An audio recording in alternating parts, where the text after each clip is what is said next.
माननीय सभासदों, अब सदन की कार्यवाही शुरू की जाती है। महासचिव जी, प्रश्न सूची व आज का एजेंडा सभासदों में बांटा जाए। जी अध्यक्ष महोदय, प्रश्न सूची व आज का एजेंडा सभासदों में बांटा जा रहा है।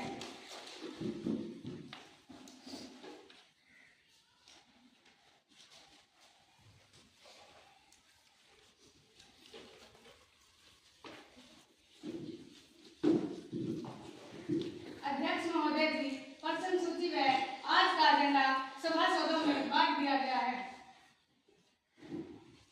प्रश्न संख्या 101 कुमारी नीता जी।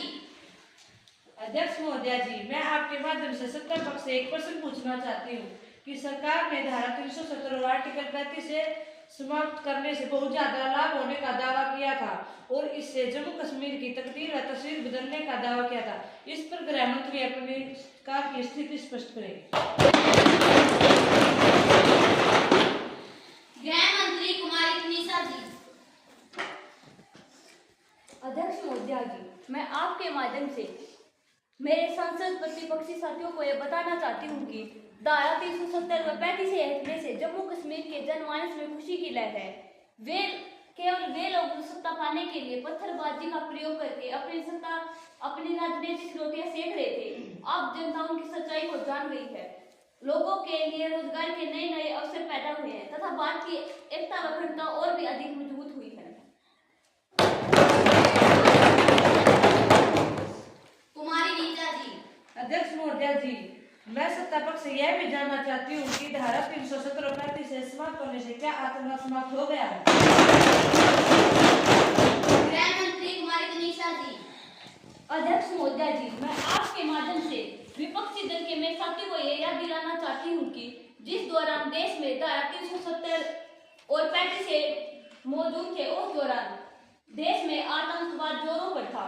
यहाँ तक कि हमारी सेना के जवानों को बिना किसी कारण पत्थरबाजी का निशाना बनना पड़ता था। यहाँ तक कि कई बार तो लोगों की भारी भीड़ उकसावे में आकर सरेआम हमारे देश के आन बान व शान के प्रति तिरंगे झंडे की बदनामी करती थी। वे लोग अब ऐसा करने से पहले 100 बार सोचते हैं क्योंकि वे लोग हमारे देश की संविधान की पालना करते हैं। प्रश्न संख्या 102 कुमारी नैन्सी जी।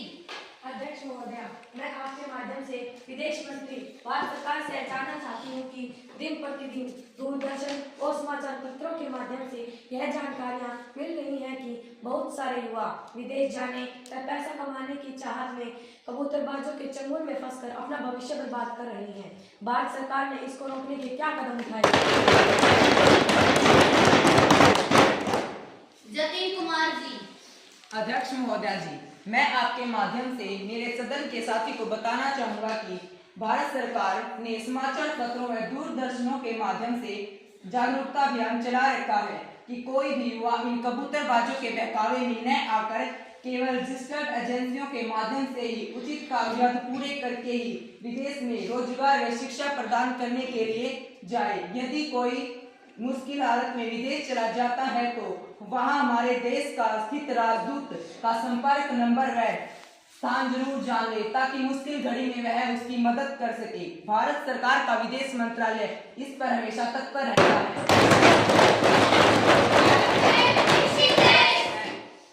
प्रश्न संख्या 103 कुमारी सान्या जी। अध्यक्ष महोदया जी, मैं आपके माध्यम से सत्ता पक्ष से सामाजिक न्याय व आधिकारिक मंत्री से पूछना चाहती हूँ कि नशा रोकने के लिए सरकार ने क्या कदम उठाए हैं? कुमारी किरण जी। अध्यक्ष महोदया जी, मैं आपके माध्यम से पूछे गए सवाल के जवाब में बताना चाहती हूँ कि हमारी सरकार ने नशे को रोकने के लिए कड़े कदम उठाए हैं। केवल मंजूर शुदा जगहों पर ही 18 वर्ष से ऊपर की आयु वाले लोग ही निश्चित स्थानों पर इसका सेवन कर सकते हैं। हमारा नारकोटिक्स विभाग दिन रात मेहनत करके इन नशे के तस्करों को सुरक्षित करता है।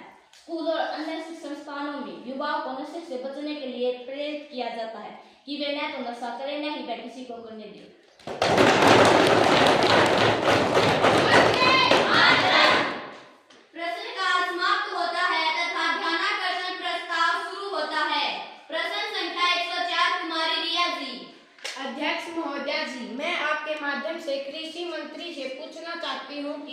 के किसान जिसे अन्नदाता कहा जाता है उनकी मांगों को क्यों नहीं माना जा रहा, जो कि लंबे समय से आंदोलनरत है। कृषि मंत्री शिवम कुमार जी। अध्यक्ष महोदया जी, मैं भारत सरकार का कृषि मंत्री होने के नाते मेरे साथी विपक्षी दल के सदस्यों को याद दिलाना चाहता हूं कि भारत सरकार ने किसानों की लगभग मांगों को मान लिया है। कुछ मुद्दे ऐसे हैं जिन पर आज भी मतभेद चल रहा है। अब हम किसानों से बात करने के लिए तैयार हैं और सौहार्दपूर्ण माहौल में बैठकर अन्नदाताओं की समस्याओं को शांतिपूर्ण तरीके से समाधान किया जाएगा। जय जवान जय किसान। प्रश्न संख्या 105 कुमारी सोनिया जी। अध्यक्ष महोदया जी, मैं आपके माध्यम से सरकार से यह जानना चाहती हूँ कि दिन प्रतिदिन बढ़ रही सड़क दुर्घटनाओं को रोकने के क्या उपाय किए हैं। परिवहन मंत्री कुमारी अनुराधा जी। अध्यक्ष महोदया जी, मैं आपके माध्यम से सदन के विपक्षी